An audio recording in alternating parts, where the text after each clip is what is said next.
4000 बहुत बड़ी तादाद, 4000 छोटे बच्चे जेलों में हैं। उनसे सिर्फ ये कहा जा रहा है, ये कह दो कि मैं PTI में नहीं हूँ, घर चले जाओ।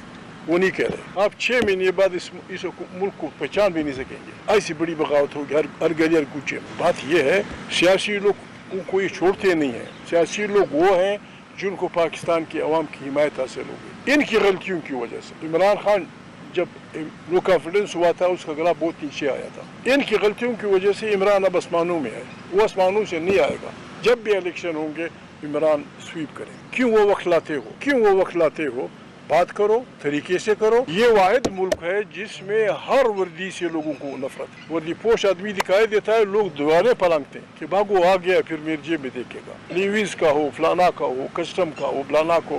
पहले बड़ी वर्दी की इज्जत होती थी, अब इससे भी लोग भाग कैसे चलाए। बात यह है कि आपको ये मानना पड़ेगा कि आपने दूसरे का मैंडेट हथियाया है, आपने जुर्म किया है, आपने आइन से खिलवाड़ किया है, आपने सूबे खुद मुख्तारी से खिलवाड़ किया है, आप 18th अमेंडमेंट को छेड़ना चाहते हैं। ये तो बर्बादी के रास्ते हैं। ये वाहिद मुल्क है जो 2 नंबर के लोगों को उबारता है, निकालता है, अपने बच्चों को करप्ट करता है, उनके खिलाफ फाइलें बनाता है, फिर उनको खिदार हवाले करता है। हाउ कैन एक आदमी जिसको आपने बनाया है, करप्ट किया है, अभी क्या हो रहा है? मैं किसी का नाम नहीं लेता। हमारे सूबों में क्या हो रहा है, क्या किसी को पता नहीं कि क्या हो रहा है? आम, बिल्कुल आम। ये कोई बुरी बात ही नहीं है। हर गली, हर कूचे, हर होटल में मामला चालू है। आप जहाँ भी देखें पाकिस्तान में, इन बहादुर लोगों ने जितने भी प्लाजे बनाए हैं उस पे लिख लेते हैं हाजा मिन फजल रब्बी।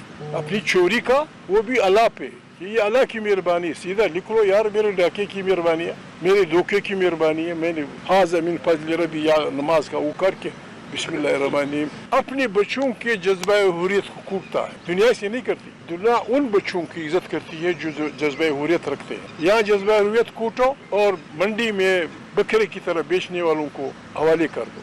जो बिकता है वो वफादार, जो खरीदता है वो वफादार। जब अफवाज अपनी आवाम से लड़ती हैं तो अफवाज हार जाती हैं। शहंशाह ईरान अमेरिका का या उन दोस्तों का सबसे बड़ा मजबूत पिलर था, लेकिन जब आवाम की ताकत से वो उखाड़ा गया तो वो और उसके गरीब के 2 हैवान कुत्ते, तमाम दुनिया में उसको जगह नहीं मिली। आखिर अनवर सादात ने मेहरबानी की कि जी शहंशाह साहब प्लीज़ आइए। दूसरों के लिए अपनी आवाम को मरवाना या अपनी आवाम से लड़ना ये गलत है। कभी हम कहते हैं कि चीन के साथ हमारी दोस्ती अमालिया से पता नहीं ऊंची बेलकैल से गेरी है, उसके साथ कहीं और भी हम, ये रास्ता ठीक नहीं। सारी पार्टियां, आप अपना कसूर माने, मैं अपना कसूर मानूं, इकट्ठे मिलके